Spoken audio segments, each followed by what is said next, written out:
मौलाना आज़ाद मंच जो है, ये जो संस्था है, ये हमेशा ऐसे ही मुसलमानों के हक़ में आवाज़ उठाती आई हैं और मुसलमानों के हक़ में नहीं बल्कि मराठों के हक़ में भी आवाज़ उठाई है। इन्होंने किसानों को, गरीबों को हक़ दिलाने का काम किया है। ये हमेशा से करते आ रही हैं और इसका फ़ायदा कई लोगों को पहुँचा है और आगे भी पहुँचेगा। आप अपने कौम को क्या करेंगे, उद्देश्य क्या करेंगे? मैं अपने कौम को ये कहना चाहता हूँ, जिंदा दिल मुर्दा दिल क्या खाक जिया करेंगे। ज़िंदा दिल ही दुनिया में जीते हैं तो तुमको ज़िंदा होना पड़ेगा। जो लोग ज़िंदा हैं वो यहाँ पहुँचे हैं, तो जो लोग नहीं आ सके उनको आना चाहिए था।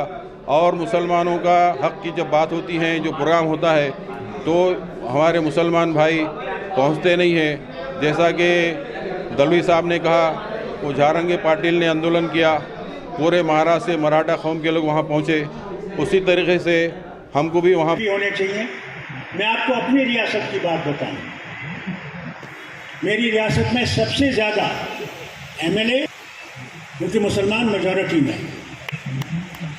और एक बात आपको बताऊं, हम लोगों ने 33% रिजर्वेशन रखी औरतों के लिए म्यूनसिपैलिटी में, पंचायत में, डीडीसी में। मगर देखिए, औरत तो मेंबर बन गई मगर काम करने वाला उसका खावन। 2015 से मौलाना आज़ाद विचार मंच का जुड़ा हुआ हूँ। फाइनल ईयर में हम लोग श्रीनगर में थे और अजीज साहब का एक लोगों को ट्रेन नहीं जाना है, लोगों को इसलिए वो मैंने उनसे इजाज़त ली है। नजात साहब प्लीज़ बैठे आप।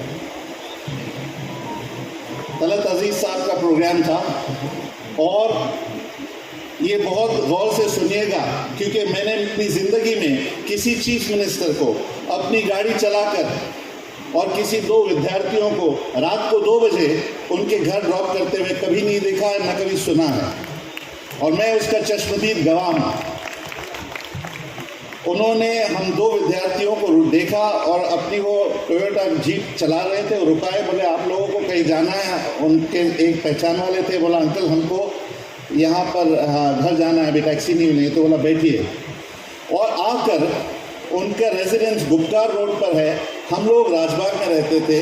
तो हमने अदब के साथ कहा कि सर आप हमें यहाँ छोड़ दीजिए, हम अपने घर जाएंगे।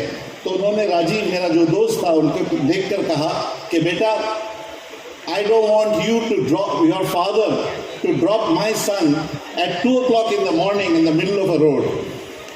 Therefore, I will drop you to your house.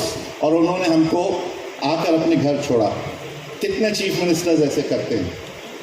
और मैं इसके लिए दोहराना चाहता हूँ क्योंकि आप लोग, हमको ये वक्त आया है कि उस लेवल के खुलूस और इखलास और इंसानियत के साथ हमको अगर रहनुमाई करनी है और अपनी कौम के इसलिए काम करना है, तो वैसे करना चाहिए। और नहीं कहूँगा। जय हिंद, जय महाराष्ट्र।